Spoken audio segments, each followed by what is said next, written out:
New year, new garden. I'd love to show you what's going on this year, so come on. Oh, right here I have some plants that actually haven't been doing that well. It was my first year trying asparagus peas, but I actually just noticed as I was walking past that I have some little asparagus peas. So I'm actually going to try one right now. I'm sure they're meant to be harvested a little bit bigger than this. This is a little pea plant that I foolishly gave some trellising because I thought it would climb up, but this is as tall as they got. Let's see what they taste like.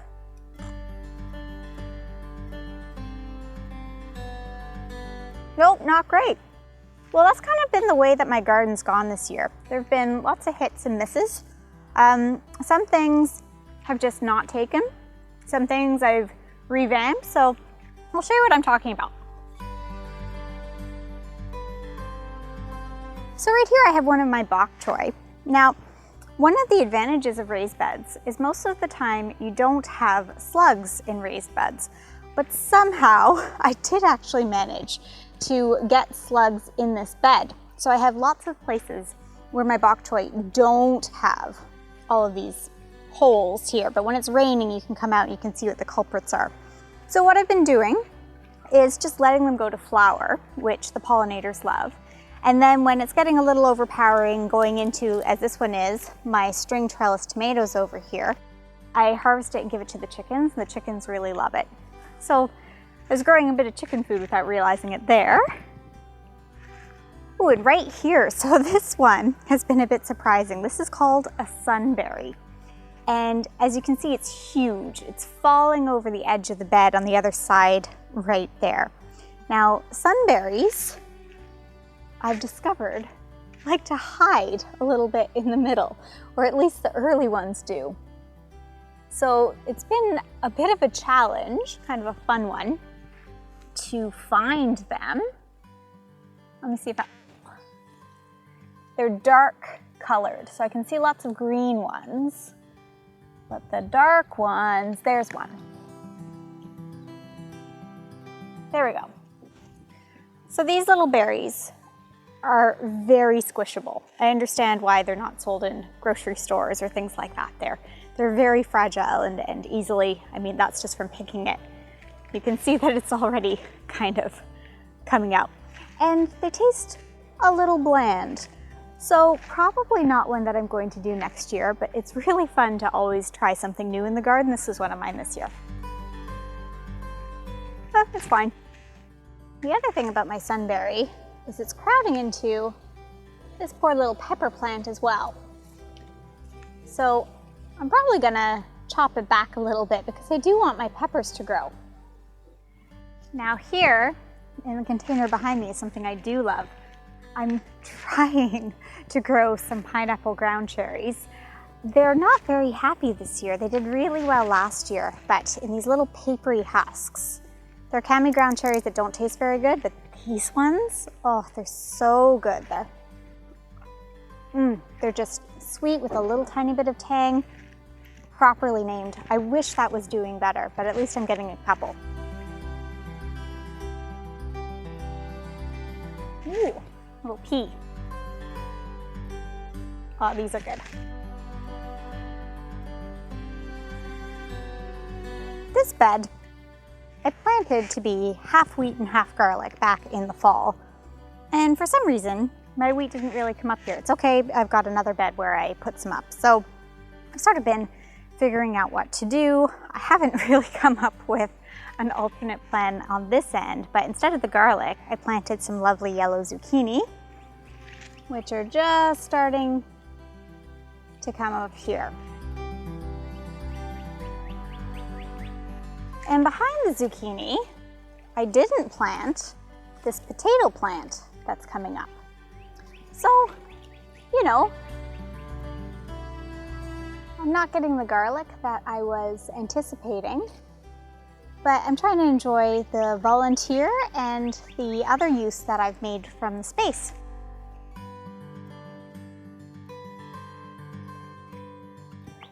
This one's one of my more fun volunteers as well.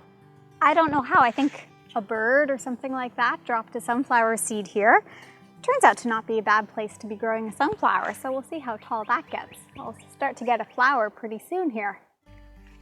This little spot I actually quite enjoy. I've had a lot of trouble growing peanuts this year, not growing them, but in keeping them alive because the squirrels love to dig them up and they've been driving me crazy. But I do have spots where they've gotten more established and I'm getting little flowers. And I'm so excited and hopeful that they're going to continue to take off and I might even get some peanuts out of them. And you can see in this bed, so last year, like I said, there are some ground cherries that are tasty and some that are not. This bed had some ground cherries that were not so tasty. And unfortunately, they dropped seeds everywhere. So I've been pulling these little things out as I go along, some bigger than others. Now, luckily, there are some weeds that are more fun to pull than others. These ones, oh, if you get a good one, I'm having trouble getting a good one, are a little bit satisfying because they just have these long roots that just come straight out. So it's kind of, you know, that pimple popping, cathartic kind of feeling. It's kind of like that a little bit. So I don't really mind.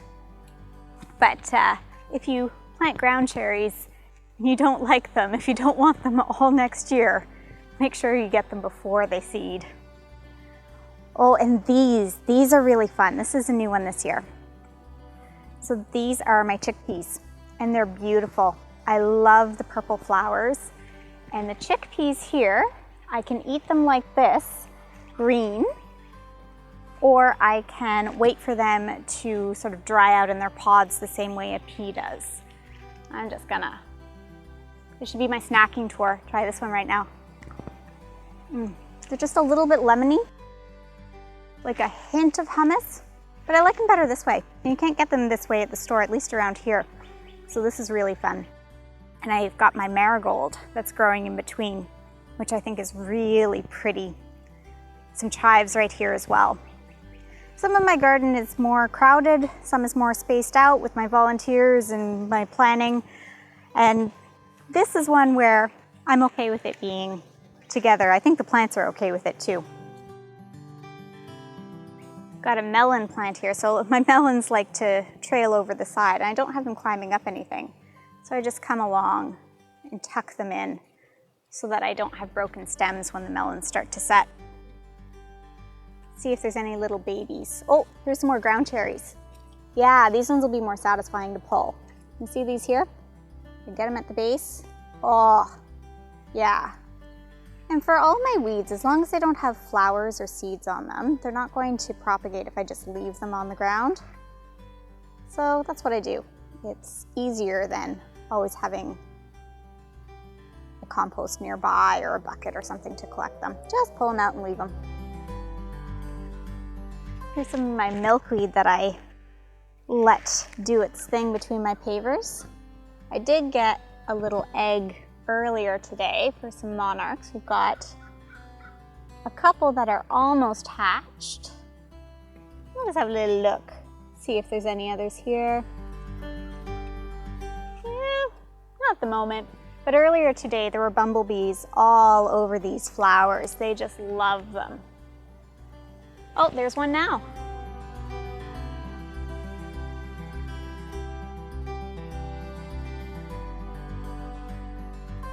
This is a kind of plant that the bunnies are supposed to hate. I've got them dotted around, and they do smell not so great when you're up close to them.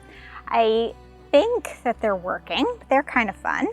You can see between my pavers here, I do have lots of weeds growing, and it's getting kind of hard for me to bend and to combat them. So I've been kind of ignoring them a little bit. But my master plan that I have been working on is to get thyme to take over a lot of the weed spaces. And this is one of the spaces where I'm winning. It's very beautiful. Oh, the bunnies are supposed to not like this either, but we, of course, rub past it and just, it smells so good. Same thing with the dill. Anytime you brush past the dill, you get a nice little whiff of that as well.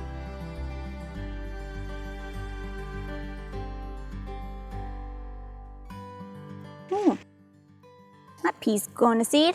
Oh well. So over here I have some radishes that I need to harvest today. They probably could have been harvested a while ago. You can see a couple of them are getting pretty close to flowering or threatening. So I'll take these out today and I'll probably pickle them. They're pretty sweet. These are the French breakfast ones, and most people, if they like radishes, will like these ones. Another reason I need to take them away is because I had some trouble with some of my peppers. So I snuck in an extra one from the market, but it's been getting shaded out as the radishes grow. So if I give it a bit more space here, it will hopefully take off. But you can see this is a shisistu pepper, and I do have some little babies coming, and hopefully some more from the flowers. So I would love to give that a little bit more TLC there. There we go. That is better for this little pepper plant here. I could stake it as well, but it's probably okay. Oh yeah, look at this one. This one's funny. And you can eat the greens as well, but my family doesn't seem to like it when I try and encourage them to do that. Pro tip, if you want to eat the greens, if you fry them up, they're a little bit more palatable for picky eaters. Oh, my beautiful jalapeno. We enjoyed jalapeno poppers all through the winter last year, and I'm hoping to do the same. So this is one of my plants that looks really nice and healthy. I want all those flowers to turn into peppers for me. We've also expanded the garden a little bit this year, so now we've got a front garden as well, which I have a couple-year vision of it becoming even more than it is, but I'll show you what we have. On the way, this was supposed to be a container of tulips for the springtime, and squirrels ate all the tulips, so now it's climbing beans. And as you can see, it's starting to take over our deck right there. I'm hoping it will continue and make a nice little canopy. Here are chickens. They're waiting for their new fancy chicken coop to be completed. Impatiently, most of the time. Let's see if there's an egg. Oh, bluefish is laying an egg. Oh yeah, she says she wants privacy, huh? Okay. Poor chicken. This is our new front garden. This potato starting to flower, get rid of those there. So this is a very sunny spot that we're taking advantage of, hopefully with things that don't require too much ongoing maintenance, because it's nice to have some spots that you can visit once a week, once every 2 weeks, and things won't have gone crazy in the meantime. But this spot has also given us some extra space for my son's garden, which has turned into a bit of a hodgepodge. So it started out, he wanted to grow a pink variety of corn, and we had some setbacks. So this is the only one that was growing out of the entire package of corn seeds. After animals got some things and we had poor germination and all the rest of it. So then we got a new package. You can see there's some new little corn growing from the new package, and we planted some more next door. But we talked about maybe having some carrots, which are growing here, a squash and a tomato, which we've clearly placed too close together, but you know, we'll work with him to sort of fix that. And his pièce de résistance, his sunflowers that he's very proud of and he can see from the window in our home. My son, he's 4, he is turning into a real little gardener. He loves it out here and I love him loving it. So that's a big motivation for things like this. My daughter loves eating the produce. It's a wonderful thing, and I'm glad that I got to share it with you a little bit. So if you want to show me your garden, please leave a comment below or come back and see what we're up to soon. I try and post some tips when I think of them here. Happy gardening.